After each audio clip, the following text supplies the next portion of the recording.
Hello student, good morning to all of you. Welcome to B2 learning. बच्चों, आज अपन start कर रहे हैं प्लांट ग्रोथ एंड डेवलपमेंट का लेक्चर सेकेंड। बेटा, इस लेक्चर के अंदर हम ग्रोथ रेगुलेटर्स जो हैं, लास्ट क्लास में हमने ऑक्सीन पढ़ा था, अब ग्रोथ रेगुलेटर का सेकेंड पार्ट जो है उस पर अपन डिस्कस करने जा रहे हैं। राइट बेटा, ऑक्सीन में आपने सबसे पहले क्या क्या टॉपिक लिया था? ऑक्सीन की हिस्ट्री ली थी, ऑक्सीन का बायो एसे, ऑक्सीन का फॉर्मेशन कहाँ पे होता है, वो केमिकल नेचर क्या है उसका, एंड उसके फिजियोलॉजिकल रोल। इसके बाद अब अदर जो ग्रोथ रेगुलेटर्स हैं, हमने ग्रोथ रेगुलेटर को दो कैटेगरी में बांटा था, प्रमोटर्स, इनहिबिटर्स। प्रमोटर में ऑक्सीन जो है उसे अपन डिस्कस कर चुके हैं। नेक्स्ट अपने को लेने हैं प्रमोटर में जिब्रेलिक एसिड, साइटोकाइनिन। उसके बाद अपन लेंगे बेटा इनहिबिटर कैटेगरी। इनहिबिटर कैटेगरी में आप लेंगे ethylene and abscisic acid. Right, चलिए बेटा, तो आज अपन प्लांट ग्रोथ एंड डेवलपमेंट का लेक्चर सेकेंड स्टार्ट करते हैं। सबसे पहले इसके अंदर हम लेते हैं जिब्रेलिक एसिड, जिब्रेलिन्स। बेटा, जिब्रेलिक एसिड की डिस्कवरी कैसे हुई? अगर हमसे पूछा जाए भाई ये डेरिवेटिव्स किसके हैं, तो इसमें तो कोई डाउट नहीं है, सभी बच्चों को पता है। बच्चे, डेरिवेटिव हमने लास्ट क्लास में ही डिस्कस कर लिया था कि जिब्रेलिक एसिड जो है ये डेरिवेटिव है टर्पीन्स का। ये टर्पीन्स का डेरिवेटिव है। जैसे आपने ऑक्सीन में पढ़ा था इंडोल एसिटिक एसिड, ठीक उसी तरीके से इसके बारे में हम कहते हैं ये टर्पीन्स के डेरिवेटिव है।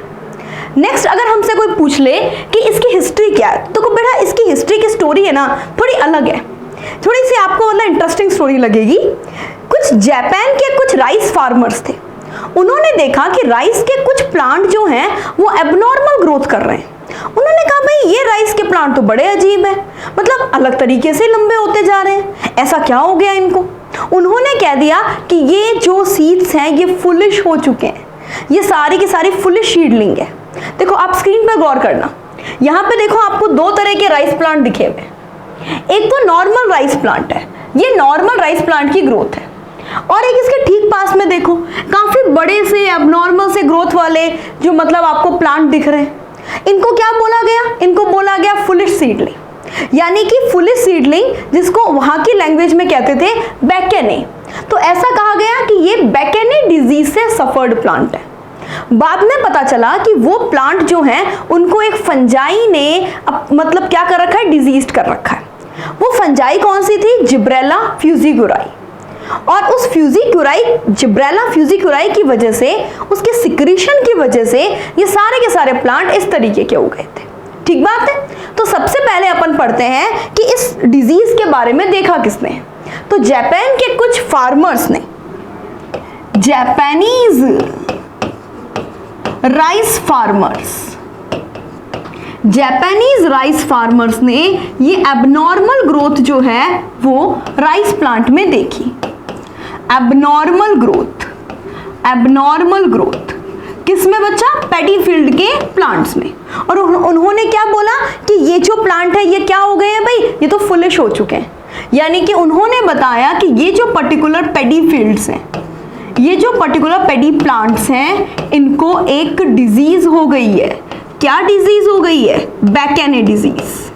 मैम, लंबा होना कोई नुकसान थोड़ी ना है। बेटा, नुकसान नहीं है, लेकिन पैडी फील्ड्स के अंदर ये जो प्लांट थे ना, ये एक तो एक्सेसिव टॉल हो गए थे, बेटा पेल कलर के हो गए थे, और सबसे बड़ी बात ये स्टेराइल हो चुके थे।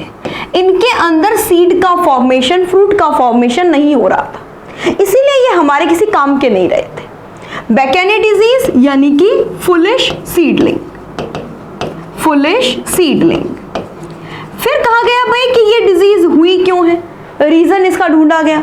इसका जब रीजन ढूंढा गया तो एक फंजाई मिली, फंजाई जिसका नाम है Gibberella fujikuroi. Gibberella fujikuroi, Gibberella fujikuroi. इस पर्टिकुलर फंजाई की वजह से ये प्लांट में ये एबनॉर्मल से डिजीज हुई। अब सभी लोगों का दिमाग, मतलब कोई फुल सीडलिंग कह रहा है, कोई कह रहा है कोई काम के प्लांट नहीं है, स्टेराइल है। फिर एक साइंटिस्ट आए, ई कुरोसावा। ठीक बात है, ई कुरोसावा। बेटा अगर आपको ये सारे के सारे ग्रोथ रेगुलेटर्स जो हैं वो याद करने, तो इसका सबसे बढ़िया तरीका क्या है कि आप ये सारे ग्रोथ रेगुलेटर पढ़ो, उसके बाद आप एक बढ़िया सी टेबल बनाओ जिसमें सबसे पहले ग्रोथ रेगुलेटर का नाम, फिर डिस्कवर करने वाले साइंटिस्ट का नाम, उसके मेन फिजियोलॉजिकल रोल, किस केमिकल से वो डिराइव हुआ है, और उसके बाद उसका बायो एसे। ये आपका पैटर्न होना चाहिए किसी भी ग्रोथ रेगुलेटर को पढ़ने का। ठीक, सबसे पहले ई कुरोसावा ने क्या किया, एक जो भी डिजीज प्लांट था उसका एक्सट्रैक्ट निकाला बच्चे, और उन्होंने वो एक्सट्रैक्ट एक नॉर्मल प्लांट पे डाला। नॉर्मल प्लांट पे भी वो सारे सिम्टम्स दिखाई दिए जो डिजीज प्लांट में थे।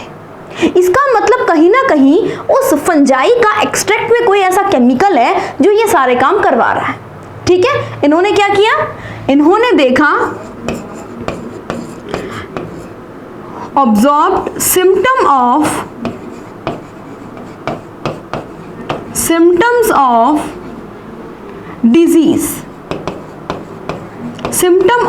disease in normal plant,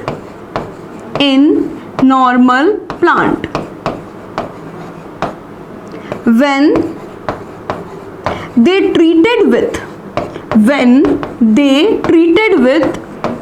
extract of diseased plant, उसके बाद उनको एक बात समझ में आ गई कि कहीं ना कहीं ये एबनॉर्मल डिजीज जो है वो किसी ना किसी केमिकल की वजह से हो रही है, और फाइनली उन्होंने इस केमिकल को नाम दिया जिब्रेलिन्स या जिब्रेलिक एसिड।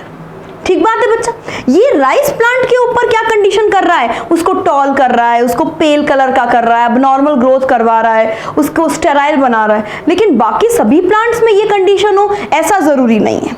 ठीक बात है। अब बेटा अगर आज के टाइम में हम बात करें, देखो ये जिब्रेलिक एसिड का आपको केमिकल जो स्ट्रक्चर है वो दिखाया गया है, और खास तौर पे गौर करना बेटा, जो केमिकल स्ट्रक्चर दिया गया है ना वो बच्चे Ga3 का है। Ga3 100 से भी ज्यादा जिब्रेलिक एसिड्स की डिस्कवरी हो चुकी है। More than 100 gibberellins were discovered. 100 से भी ज्यादा जिब्रेलिन्स की डिस्कवरी हो चुकी है। ठीक बात, और अलग अलग सोर्स से मिले हैं बेटा, कुछ फंजाई से मिले हैं, कुछ हायर प्लांट से मिले। ऐसा नहीं है कि सारे के सारे फंजाई से ही मिले, नहीं, ये अलग अलग सोर्स से मिले। ऑब्टेन फ्रॉम फंजाई और हायर प्लांट, और बच्चे ये हायर प्लांट से मिले। ठीक बात है, हायर प्लांट से मिले। दूसरी सबसे बड़ी खास बात बेटा, 100 से भी जो ज्यादा जिब्रेलिन्स मिले हैं उनमें से सबसे पहले डिस्कवर होने वाला और मोस्ट स्टडी जिब्रेलिन जो है वो Ga3 है। मोस्ट स्टडी, सबसे ज्यादा जिसकी स्टडी हुई है, मोस्ट स्टडीड, सबसे ज्यादा जिसकी स्टडी हुई है और जो सबसे पहले डिस्कवर किया गया है वो आपके सामने Ga3 है। इसकी डिस्कवरी सबसे पहले हुई, सबसे ज्यादा स्टडी किया गया, एक्सटेंसिवली यूज किया जा रहा है इसका। नेक्स्ट बेटा अगर अपन बात करें तो जितने भी जिब्रेलिक एसिड हैं ये नेचर में कैसे होंगे, मैम ऑब्वियस सी बात है, जिब्रेलिक एसिड नाम रखा हुआ है, ये नेचर में एसिडिक होंगे। राइट बेटा, आपने बताया टर्पीन से मिलता है, बेटा टर्पीन किस में कन्वर्ट होते हैं, तो टर्पीन्स जो है वो कन्वर्ट होते हैं एसिटाइल को एंजाइम ए में और मेल्वेनिक एसिड में। तो यानी कि ये इसका प्रिकर्सर क्या है। नेक्स्ट लाइन, आप प्रिकर्सर की भी चाहें तो अलग से एक लिस्ट बना सकते हैं। ठीक बात है, their precursor is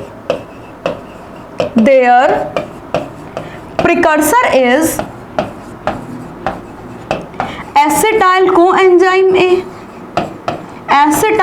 enzyme A, and mevalonic acid, ये इसके प्रिकर्सर है। नेक्स्ट बच्चे अगर अपन बात करें इसके फिजियोलॉजिकल रोल की, ठीक बात, फिजियोलॉजिकल रोल इसके बहुत इंटरेस्टिंग है, इसके एक्सटेंसिव यूज मार्केट में अवेलेबल है। ठीक बात बच्चे, सबसे पहले अपन बात करते हैं बोल्टिंग प्रोसेस की। बोल्टिंग प्रोसेस किसे कहते हैं बेटा, कुछ प्लांट जो होते हैं ना वो रोजेट हैबिट के होते हैं। जैसे कि ये आपको जो प्लांट दिखाया गया है ये रोजेट हैबिट का प्लांट है। रोजेट हैबिट का मतलब क्या होता है बच्चे? जैसे रोज की लीफ नहीं होती, गुलाब की जो आपने लीफ देखी हो रोज की, वो लीफ कितनी पास पास में होती है, उनके बीच का इंटरनोड जो है वो बिल्कुल भी नहीं होता है। बॉल्टिंग का मतलब ऐसे कोई भी प्लांट है उनके इंटरनोड को एलोंगेट कर देना फ्लावरिंग से ठीक पहले। तो बॉल्टिंग का मतलब आप सबसे पहले लिखना internodal elongation, internodal elongation just prior to flowering, just prior to flowering। बेटा ध्यान से समझना, कुछ रोजेट हैबिट के प्लांट है, जैसे कि अपन बात करें तो अपन ले सकते हैं इसमें बीट, या फिर आप नॉर्मली घर पे जो खाते हो कैबेज, पत्ता गोभी, आप इसको भी ले सकते हो एज ए एग्जाम्पल। ठीक बात है बेटा। इस पत्ता गोभी में क्या होता है, कैबेज में क्या होता है, आपने देखा हो अंदर इस तरीके से छोटा सा एक स्टेम होता है और इस स्टेम के ऊपर ऐसे बहुत सारी लीफ लगी रहती है। बेटा अगर इस लीफ के बीच में जरा सा भी गैप नहीं होगा ना, तो ये आपको जो पत्ता गोभी है ये बहुत ज्यादा छोटी सी मिलेगी और ये बिल्कुल भी मतलब नॉर्मल ग्रोथ वाली नहीं होगी, ये बहुत छोटी सी मिलेगी आपको, इसकी मार्केट वैल्यू भी बहुत कम रहेगी। अगर हम इसी स्टेम के जो इंटरनोड है इसके बीच के गैप को बढ़ा दें, अगर हम इसी के बीच के गैप को इंक्रीज कर दें, तो होगा क्या, बनने वाली जो ये कैबेज है ये साइज में बड़ी बनेगी, काफी अच्छा फूड स्टोरेज होगा इसके अंदर, इसकी मार्केट वैल्यू भी बढ़ेगी। तो बॉल्टिंग प्रोसेस का मतलब जो भी रोजेट हैबिट वाले प्लांट है, उन रोजेट हैबिट वाले प्लांट को फ्लावरिंग से ठीक पहले उसके इंटरनोड को इलोंगेट कर देना, दैट इज बॉल्टिंग। डन। बॉल्टिंग का मतलब आप ऐसे समझ सकते हो, जैसे मान लो ये आपने रिवेट वगैरह, कील वगैरह देखी होगी जो कि दीवार के अंदर डाली जाती है, उसको ऐसे खोला जाए, खोलने का मतलब उसका साइज बढ़ाया जाए, वो सेम कंडीशन यहाँ पे आप ले सकते हो बॉल्टिंग के लिए, कि इंटरनोड को इलोंगेट किया जा रहा है ताकि जो लीव्स है वो थोड़ी दूर दूर लगे। सेम यही कंडीशन नेक्स्ट में आपको दी गई है, ओवरकम जेनेटिक ड्वार्फिज्म। बेटा कुछ प्लांट ऐसे होते हैं जो जेनेटिकली ड्वार्फ हैं, जैसे कि कुछ पी की वैरायटी होती है, या फिर लेग्यूम प्लांट में अपन लेते हैं वीसिया फेबा। ये वीसिया फेबा जैसे जो प्लांट्स हैं बच्चा, ये सारे प्लांट क्या है, जेनेटिकली ड्वार्फ हैं। अब इन जेनेटिकली ड्वार्फ प्लांट के ऊपर स्मॉल टी, जब भी आपने कभी जेनेटिक्स पढ़ी होगी तो आपने मेंडलिज्म पूरा जब पढ़ा है तो मोनोहाइब्रिड क्रॉस में आपने ड्वार्फ प्लांट लिया है। ठीक बात बच्चे, ड्वार्फ प्लांट, ये जो ड्वार्फ प्लांट है इसके ऊपर अगर जिब्रेलिन का स्प्रे करवाया जाए तो ये दिखने में कैसा हो जाएगा बेटा, ये दिखने में टॉल हो जाएगा। सिर्फ दिखने में टॉल होगा, मतलब ओनली फिनोटाइप जो है वो अफेक्ट होगा, जीनोटाइप सेम रहेगा। अगर मैं इस प्लांट का क्रॉस किसी नॉर्मल टॉल प्लांट से करवाऊं, या मैं इस प्लांट का क्रॉस इसकी सेल्फिंग करवाऊं, भाई दिखने में ये प्लांट लंबा है, अगर मैं इसकी सेल्फिंग करवाऊं तो बनने वाले प्लांट सारे ड्वार्फ ही मिलेंगे, मतलब जेनेटिकली ये स्मॉल टी ही है, सिर्फ दिखने में क्या हुआ है, ये टॉल प्लांट की तरह दिख रहा है। यानी आपने बताया फिनोटाइप चेंज, फिनोटाइप चेंज, ठीक बात है। Genotype remain same, genotype remain same, genotype remain same, genotype वही रहेगा बच्चे, ओनली फिनोटाइप चेंज होगा। ठीक बात। तो सबसे पहले बॉल्टिंग क्लियर है, जेनेटिक ड्वार्फिज्म को कैसे दूर किया जाएगा वो भी क्लियर है। नेक्स्ट पढ़ते हैं बच्चा, increase yield of sugar cane. बच्चा शुगर केन जो प्लांट है उसके अंदर मेन क्या चीज हमें चाहिए, हमें चाहिए शुगर जो कि उसके स्टेम में स्टोर होती है, राइट। हमें इस प्लांट में क्या चाहिए बच्चा, हमें इस प्लांट में चाहिए शुगर। जैसे माना ये है शुगर केन का प्लांट, शुगर केन के इस प्लांट के अंदर आपने देखा कि क्या होगा बच्चे, इसके जो स्टेम का जो पार्ट है इसके अंदर क्या कर दिया जाएगा, इसके अंदर ये जो इंटरनोड है, इस इंटरनोड के अंदर बेटा शुगर स्टोर होगी, शुगर स्टोर होगी। ठीक बात। अगर इसी में हम इसको जिब्रेलिक एसिड से ट्रीट करवा दें, अगर हम इसे जिब्रेलिक एसिड से ट्रीट करवा दें तो इसके इंटरनोड उसकी लेंथ बढ़ जाएगी। ज़्यादा जो शुगर है वो स्टोर होगा, ज़्यादा शुगर स्टोर होगा तो अल्टीमेटली यील्ड बढ़ेगी। यानी शुगर केन की यील्ड को बेटा, शुगर केन की यील्ड को 20 टन पर एकड़, 20 टन पर एकड़ जिब्रेलिक एसिड का स्प्रे करके करवाया जा सकता है। मतलब हम जिब्रेलिक एसिड का स्प्रे करके 20 टन जो है पर एकड़ यील्ड बढ़ा सकते हैं। ठीक बात। नेक्स्ट है बेटा improve the shape of Apple.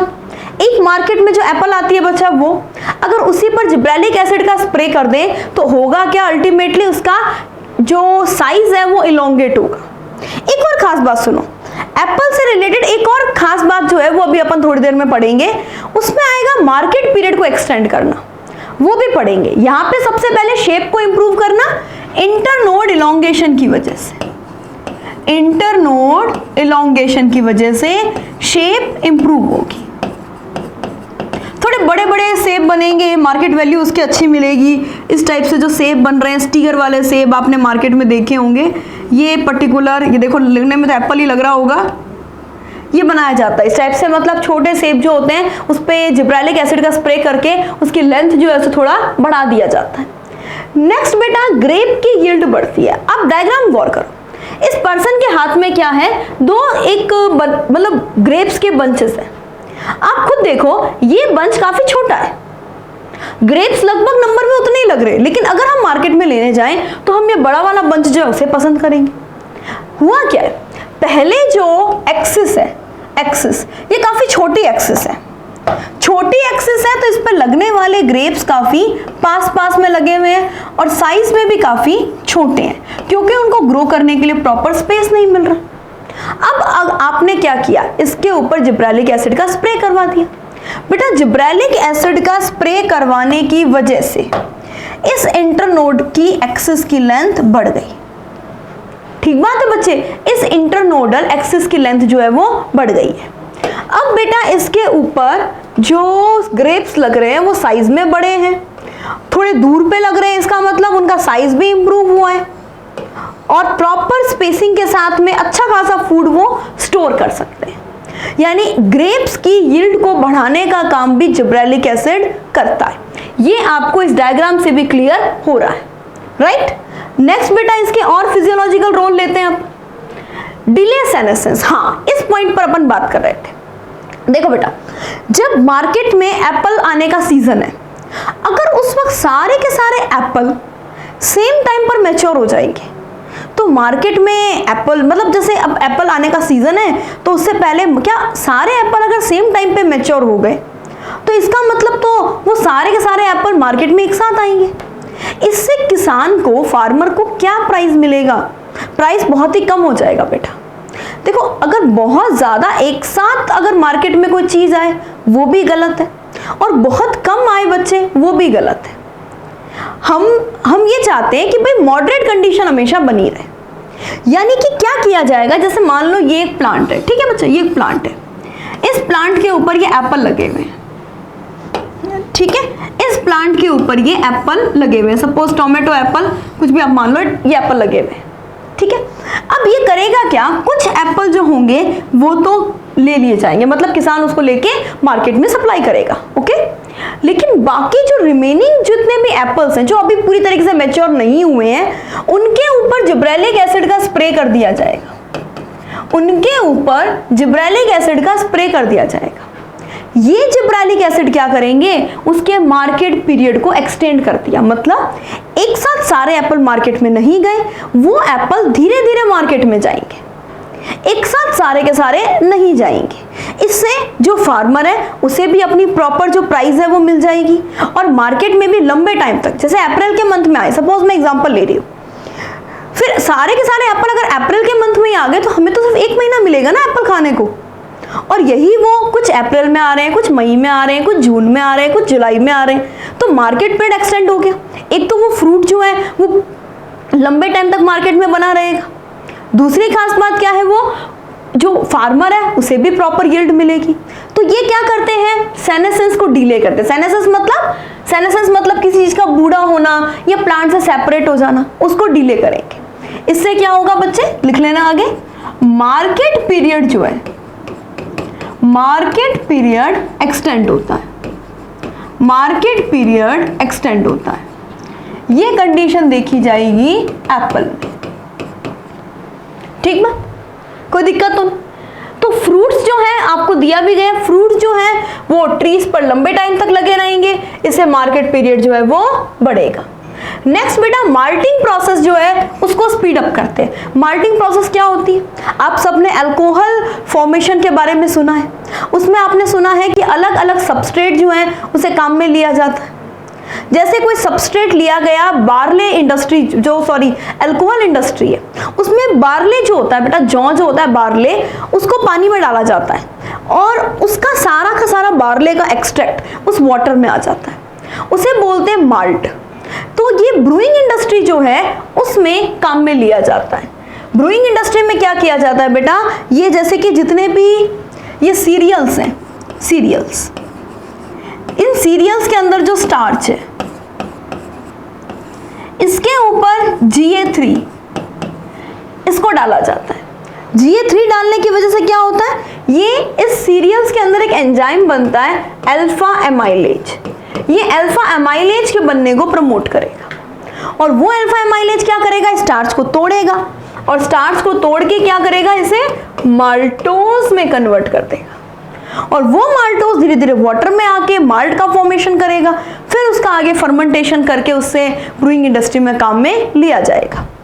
एक बेटा आप और ले सकते हो, ये डॉर्मेंसी को ब्रेक करने में काम आते हैं। ब्रेक डॉर्मेंसी, बच्चे ये डॉर्मेंसी को ब्रेक करने में काम आते हैं। आपने एक चीज सुनी होगी, एब्सिसिक एसिड जो होता है ना बेटा, वो डॉर्मेंसी बनाए रखता है। जिब्रेलिक एसिड क्या करता है, कुछ ऐसे हाइड्रोलाइटिक एंजाइम सिक्रीट करवाता है जिसकी वजह से डॉर्मेंसी ब्रेक होती है। यानी ये क्या करेगा, ये इंड्यूस करेगा Ga3 इंड्यूस द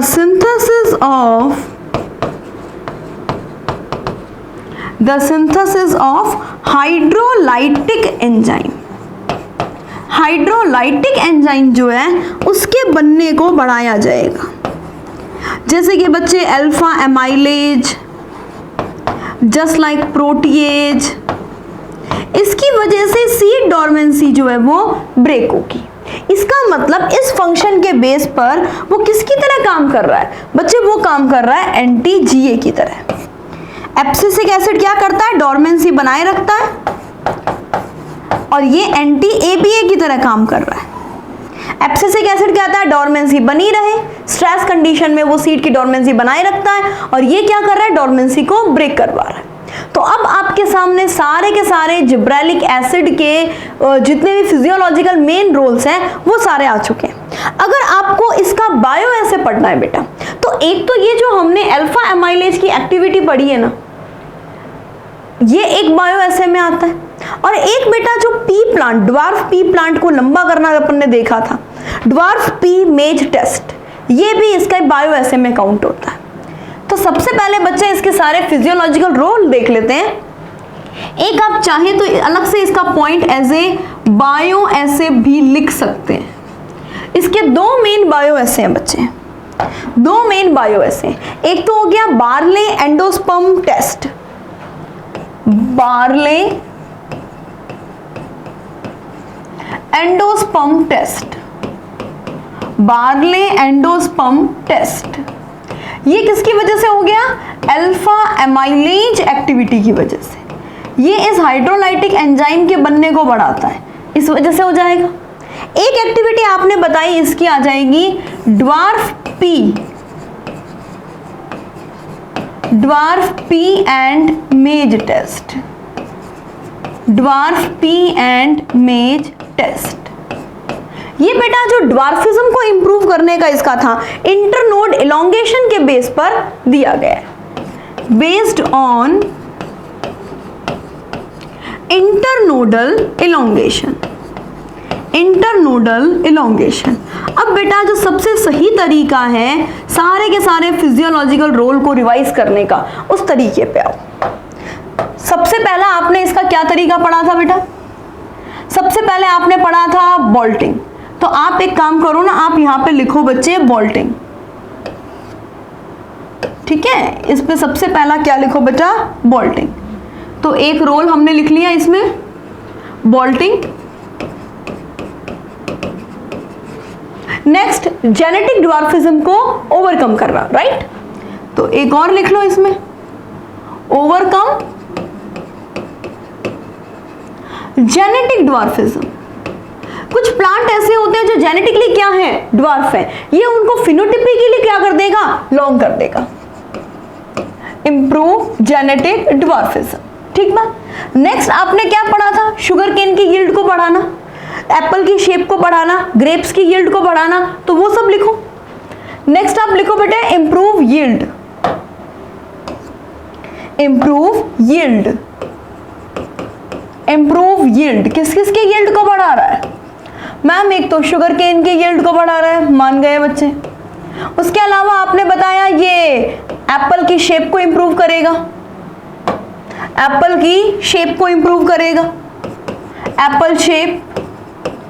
नेक्स्ट आपने बोला बच्चे ये ग्रेप्स की यील्ड को बढ़ाएगा, ये भी हमने मान लिया आपकी बात, हमें कोई इशू नहीं।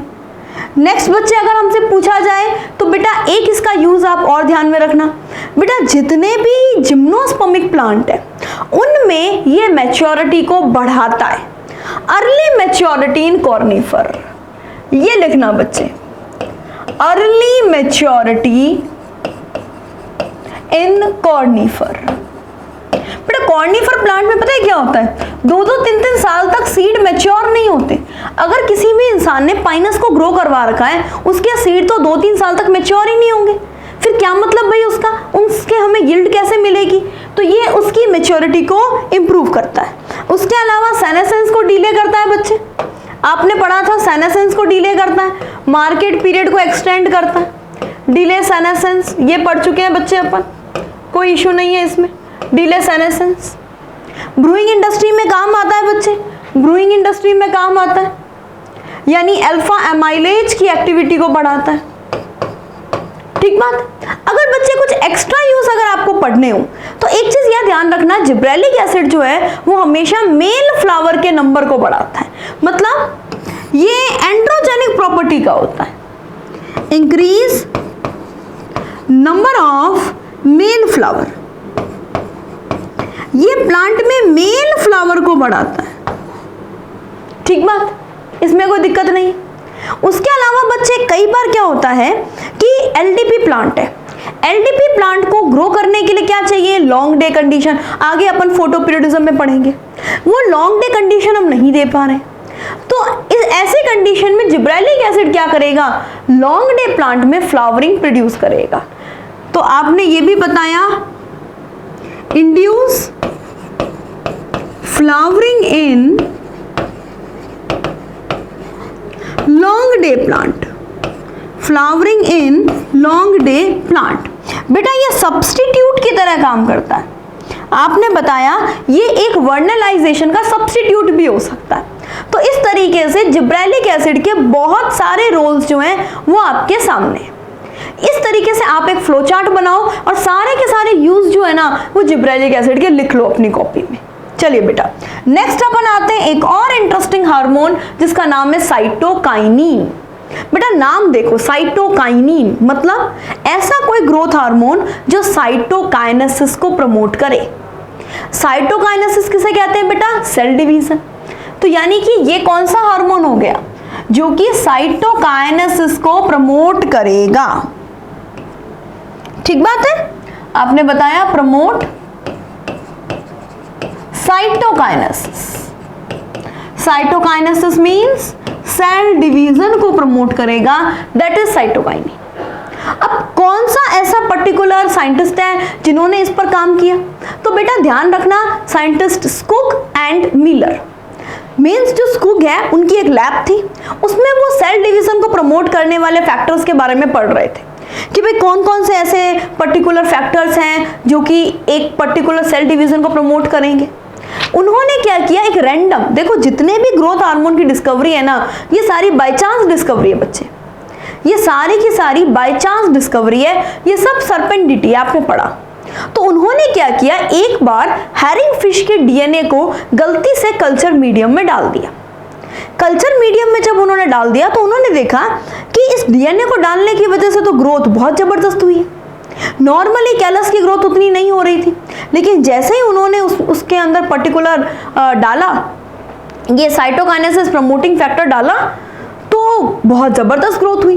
उन्होंने कहा भाई इस डीएनए के एक्सट्रैक्ट में कोई ना कोई खास बात तो है, इस डीएनए के एक्सट्रैक्ट की कुछ ना कुछ ऐसी बात तो है जिसकी वजह से सेल डिवीजन बढ़ा है। यानी कि वो कर किस पे काम रहे थे बच्चे, वो एक इंटरनोडल सेगमेंट पे काम कर रहे थे। वो एक इंटरनोडल सेगमेंट पर काम कर रहे थे। किसके इंटरनोडल सेगमेंट पर? Internodal segment of tobacco stem. Internodal segment of tobacco stem, वो टोबैको प्लांट के इंटरनोड के सेगमेंट पर काम कर रहे थे। इन्होंने देखा बच्चे, जब ओनली ऑक्सीन डाला जाता है, क्योंकि ऑक्सीन की डिस्कवरी हो चुकी थी, लोग सारे जने जानते थे ऑक्सीन के बारे में, तो उन्होंने देखा कि अगर ओनली ऑक्सीन कंटेनिंग मीडियम है तो कैलस उतना जबरदस्त ग्रोथ नहीं करता है। कैलस पता है ना बच्चे सबको, कैलस किसे बोलते हैं? अनडिफरेंशिएटेड मास ऑफ सेल, मतलब बहुत सारी सेल्स हैं, उसका पूरा का पूरा मास है, लेकिन उस मास का फंक्शन, उस सेल का फंक्शन डिसाइड नहीं हुआ है, यानी undifferentiated mass of cell. Okay, तो इसमें आपने बताया कैलस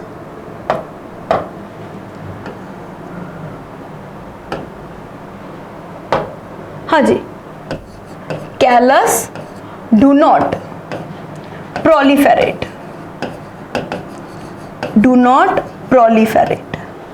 ठीक बात।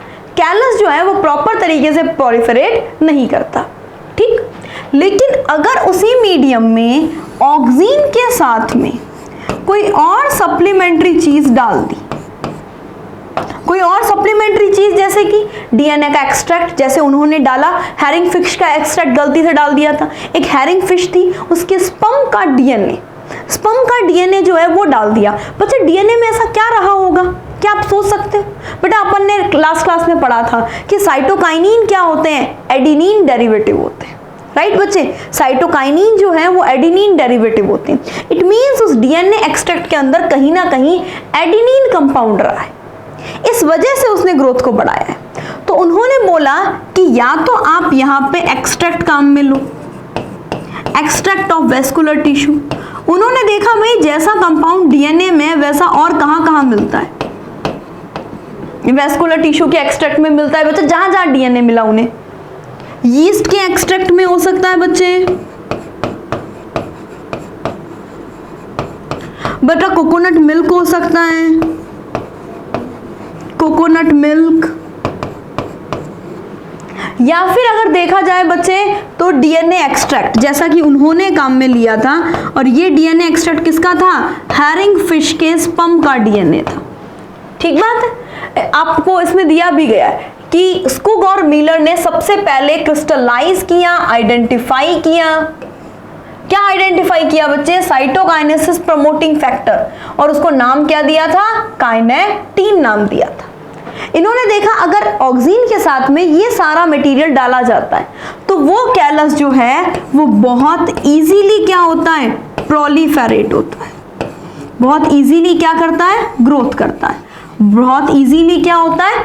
पॉलीफेरेट होता है, ठीक बात बच्चे, कोई दिक्कत तो नहीं। अब इस बात से उन्होंने देखा कि कुछ ना कुछ ऐसे प्रमोटिंग फैक्टर तो हैं। मिलर ने सबसे पहले ऑटोक्लेव किया था हैरिंग फिश के डीएनए को, और काइनेटीन जो है इसे एक्सट्रैक्ट आउट किया था।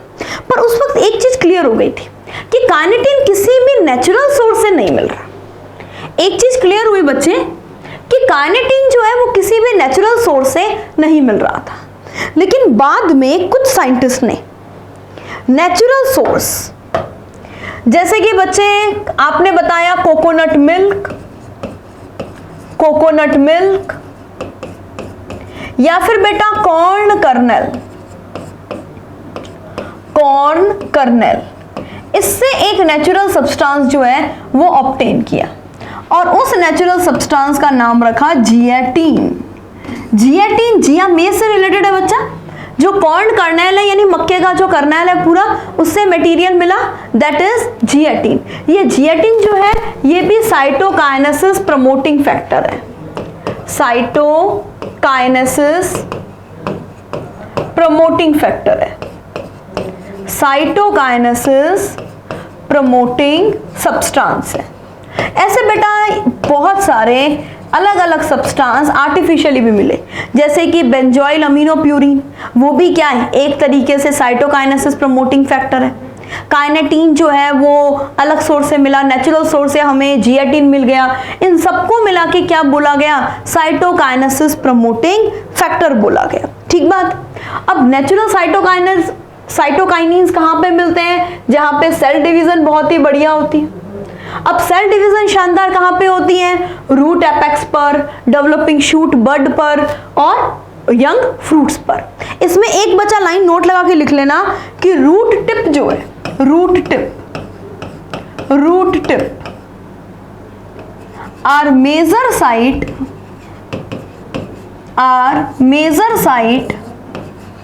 फॉर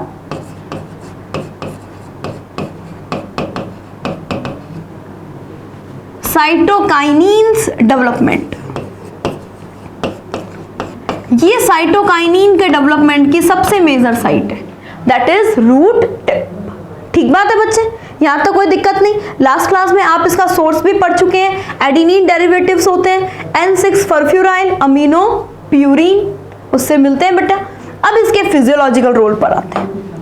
देखो बेटा, यहाँ पे एक डायग्राम आपको दिया गया है। इस डायग्राम में आपको बहुत सारे फिजियोलॉजिकल रोल मिलेंगे, जैसा कि एक तो मिलेगा आपको डिले सेनेसेंस। ठीक बात बच्चे, ये सेनेसेंस को डिले करता है। एक बेटा आपको मिला इसको काइनेटीन जो है, और ये इसके सोर्स भी आपको दिए गए। न्यूट्रिएंट रेस्पॉन्स का काम करता है, एपिकल डोमिनेंस में इसका रोल है, pathogen interaction, vascular development, cell division को प्रमोट करता है, ऑर्गेनोजेनेसिस, मेरिस्टेम में फंक्शन, सेल मीडिएटेड डेवलपमेंट, ये सारे इसके फंक्शन दिए गए। अब अपन एनसीईआरटी से रिलेटेड जो भी फंक्शंस हैं उस पर बात करते हैं बच्चे। सबसे पहला रोल कि ये सेल डिवीजन को क्या कर रहा है बेटा, प्रमोट कर रहा है। सेल डिवीजन को प्रमोट कर रहा है। ठीक बात भाई, इसमें कोई दिक्कत नहीं। इसका नाम ही साइटोकाइनिन है, यानी कि साइटोकाइनेसिस को प्रमोट करेगा, इसमें कोई दिक्कत नहीं। नेक्स्ट बच्चे सेकंड लेते हैं अपन, overcome apical dominance. Overcome apical dominance, बेटा आपको याद हो लास्ट क्लास में हमने पढ़ा था ऑक्सीन। ऑक्सीन क्या करता था, ऑक्सीन हमेशा प्लांट के टिप पार्ट की ग्रोथ को बढ़ाता था, कि प्लांट का टिप पार्ट जो है वो ग्रोथ करे, जो लेटरल बड्स है वो ग्रोथ ना करे, ये करता था। फिर हमने क्या किया था, डीकैपिटेशन किया था, एपिकल बड को हटाया था ताकि लेटरल बड ग्रोथ कर जाए। बेटा साइटोकाइनिन्स जो है ना, ये क्या करते हैं, साइटोकाइनिन्स जो है ये हमेशा लेटरल बड की ग्रोथ को बढ़ाते हैं, जिसकी वजह से प्लांट ज्यादा से ज्यादा बुशी होता है। इसका मतलब इस फंक्शन में ये एंटागोनिस्ट की तरह काम कर रहे हैं, ठीक अपोजिट काम कर रहे हैं, एंटागोनिस्ट टू ऑक्सीन। ऑक्सीन के जस्ट अपोजिट काम कर रहे हैं, एंटागोनिस्ट टू ऑक्सीन। उसके अलावा बेटा एक इसका खतरनाक फंक्शन है, कौन सा बच्चे, डिले सेनेसेंस। ये यस बेटा, इस डिले सेनेसेंस का मतलब क्या है, बात सुनो। कोई भी लीफ हो या कुछ भी हो, इसमें सेनेसेंस कब देखा जाता है, जब इसकी लीफ को प्रॉपर न्यूट्रिशन मिले। भाई मतलब प्रॉपर न्यूट्रिशन मिल रहा है, वो लीफ लगातार काम करेगी, लेकिन अगर उसको न्यूट्रिशन नहीं मिल रहा है वो सेनेसेंस कंडीशन में जाएगी। ठीक है, ये साइटोकाइनिन क्या करता है, लीफ के पास न्यूट्रिएंट सप्लाई को बढ़ाता है। ये कहता है ज्यादा से ज्यादा न्यूट्रिशन लीफ के पास जाओ, यानी कि बच्चे ये न्यूट्रिएंट मोबिलाइजेशन को बढ़ाता है, न्यूट्रिएंट मोबिलाइजेशन को बढ़ाता है। न्यूट्रिएंट मोबिलाइजेशन को बढ़ाता है, जिसकी वजह से लीफ जल्दी नहीं गिरती है। इसे बोला जाता है रिचमंड लैंग इफेक्ट। इसे बोला जाता है बच्चे Richmond Lang effect. Richmond Lang effect, ठीक बात, कोई इशू तो नहीं। इसे कहते हैं अपन रिचमंड लैंग इफेक्ट। उसके अलावा बच्चे इसके और भी फंक्शंस बहुत सारे देख सकते हैं अपन। जैसे बेटा अगर अपन ले तो ये क्या करता है, नई लीफ के बनने को इंड्यूस करता है। Help in formation of new leaf, नई लीफ के बनने को प्रमोट करता है। Help in formation of new leaf. अब बेटा लीफ बनी है तो ओनली लीफ से क्या होगा, लीफ में क्लोरोप्लास्ट भी बढ़िया होने चाहिए, तो ये क्लोरोप्लास्ट के बनने को भी बढ़ाता है। Help in production of chloroplast, help in production of chloroplast in leaf, ठीक बात बच्चे। उसके अलावा जितनी भी लेटरल ब्रांचेस है, लेटरल बड है, एडवेंटिशियस शूट है, उसके बनने को भी प्रमोट करता है। तो आपने बताया produce lateral shoot formation, lateral shoot formation, lateral shoot formation and adventitious bud formation and adventitious branch formation। Adventitious branch के बनने को भी बढ़ाता है। ये तीन यूज कैसे हो गए बच्चा, लीफ को बढ़ाना, लीफ है तो उसमें क्लोरोप्लास्ट को बढ़ाना, और लेटरल ब्रांचेस जो है उसकी ग्रोथ को प्रमोट करना। एक बेटा अपन ने ट्रांसपोर्टिंग प्लांट पढ़ा था, उसके अंदर एक यूज आया था इसका। हमने पढ़ा था स्टोमेटा का खुलना और बंद होना, levied theory, opening and closing of stomata. उसमें हमने पढ़ा था कि साइटोकाइनिन जो है वो स्टोमेटा की ओपनिंग में हेल्प करता है, एब्सिसिक एसिड जो है वो स्टोमेटा की क्लोजिंग को प्रमोट करता है। यानी वाटर स्ट्रेस कंडीशन होने पर एब्सिसिक एसिड एक्टिवेट होता है और नॉर्मल कंडीशन में साइटोकाइनिन एक्टिवेट रहता है। यानी ये क्या करता है बच्चे, induce opening of stomata, induce opening of stomata, stomata के बनने को बढ़ाएगा, राइट। अब एक बेटा इसका सबसे इंपॉर्टेंट फंक्शन आता है, मोस्ट इंपॉर्टेंट, आईएमपी लगा के लिखो, टिश्यू कल्चर में हेल्प कैसे करेगा बच्चे, टिश्यू कल्चर। बेटा टिश्यू कल्चर के अंदर सबसे पहले तो प्रोसेस डी डिफरेंशिएशन, यानी कि अगर सेल डिवीजन को प्रमोट करना है तो साइटोकाइनिन और ऑक्सिन दोनों देने चाहिए। एक बच्चा उसके बाद सेल डिवाइड हो गई, कैलस बन गया, उसके बाद करवाया जाता है मॉर्फोजेनेसिस, यानी कि शूट और रूट का बनना। शूट और रूट का बनना कैसे होगा बच्चे, अगर हाई कंसंट्रेशन ऑक्सिन की है, high concentration of auxin, auxin की कंसंट्रेशन ज्यादा दी गई है, प्लस साथ में लो concentration of cytokinin, low concentration of cytokinin. इसको बच्चे ऐसे भी लिखते हैं, इसको ऐसे भी लिखते हैं, indole acetic acid upon benzoyl aminopurine, low concentration of cytokinin है, यानी इसका रेशियो 1 से कम है, ऑक्सिन ज्यादा साइटोकाइनिन कम। अगर ये कंडीशन रखी जाएगी बच्चे तो पहले रूट का डिफरेंशिएशन होगा, रूट डिफरेंशिएट होगा, ठीक बात, रूट का डिफरेंशिएशन देखा जाएगा।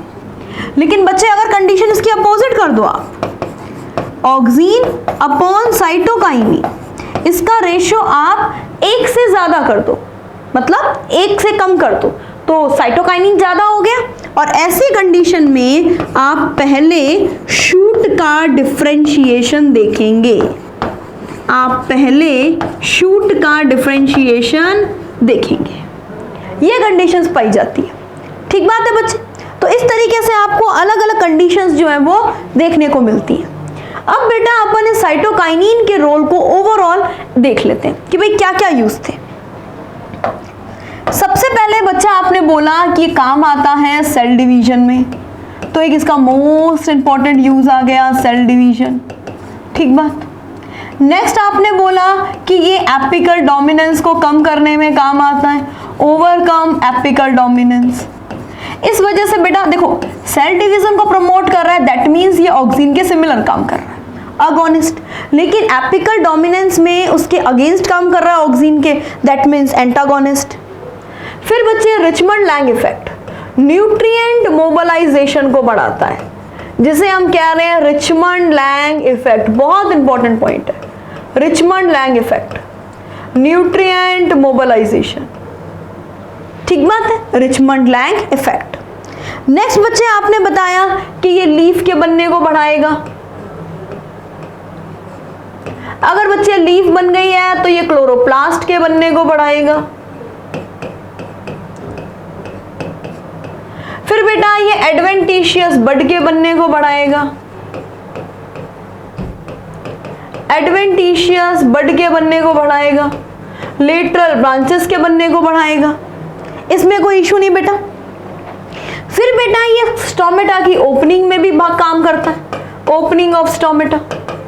आपने पढ़ा था ना पोटेशियम हाइड्रोजन एक्सचेंज थ्योरी, उसमें उस पूरे के पूरे जो उसका पूरा का पूरा चैनल है जिसमें से पोटेशियम अंदर जा रहा है गार्ड सेल के, हाइड्रोजन बाहर आ रहा है, उसको कौन रेगुलेट करता है? साइटोकाइनिन रेगुलेट करता है। नेक्स्ट बच्चे आपने बोला मॉर्फोजेनेसिस को इंड्यूस करता है, मॉर्फोजेनेसिस को। तो ये पूरा का पूरे साइटोकाइनिन के रोल हो गए। अगर बेटा आपको अगर यहाँ पे बायो ऐसे देखना है तो आप टोबैको पिथ सेल डिवीजन टेस्ट देख सकते हैं। जो हमने पिथ सेल ली थी ना, हमने क्या स्कुग एंड मिलर ने ली थी, उसमें जो सेल डिवीजन को प्रमोट किया गया था वो इसका अच्छा बायो ऐसे बन सकता है। बायो ऐसे मीन्स क्या होता है? किसी लिविंग ऑर्गेनिज्म पर, लिविंग सेल के ऊपर अगर हम किसी भी चीज की पोटेंशियलिटी के बारे में डिस्कस करें, दैट इज बायो ऐसे। टोबैको पिथ सेल डिवीजन टेस्ट, टोबैको पिथ सेल डिवीजन टेस्ट। ठीक बात। नेक्स्ट बेटा एक आप ये भी बोल सकते हो क्लोरोफिल के बनाए रखने को भी क्लोरोप्लास्ट के डेवलपमेंट में भी हेल्प करता है, यानी क्लोरोप्लास्ट प्रिजर्वेशन, क्लोरोप्लास्ट प्रिजर्वेशन। अब क्लोरोप्लास्ट में मेन क्या है? क्लोरोफिल। तो यानी कि ये एक तरीके से chlorophyll preservation, chlorophyll preservation retention test जिसे अपन कहते हैं, रिटेंशन टेस्ट, इसमें भी हेल्प करता है। ठीक बात। तो ये बेटा ओवरऑल साइटोकाइनिन के क्या थे बच्चे? यूज थे। तो आज आपने जिब्रेलिक एसिड, साइटोकाइनिन जो है इसके रोल को समझा बेटे। लास्ट क्लास में हमने क्या पढ़ा था? ऑक्सीन का यूज पढ़ा था। तो अगर किसी भी बच्चे ने ऑक्सीन का यूज नहीं पढ़ा है तो इससे ठीक पहले वाली जो वीडियो है उसको जरूर देखें, फिर जिब्रेलिक एसिड, साइटोकाइनिन पढ़े और नेक्स्ट क्लास भी लगाना ना भूले। नेक्स्ट क्लास में अपन एथाइलिन, एब्सिसिक एसिड तो पढ़ेंगे ही बेटा। इसके अलावा अपन जो ग्रोथ हार्मोन में एगोनिस्ट फंक्शन होते हैं, एंटागोनिस्ट फंक्शन होते हैं, इसके बारे में एक लिस्ट बनाएंगे।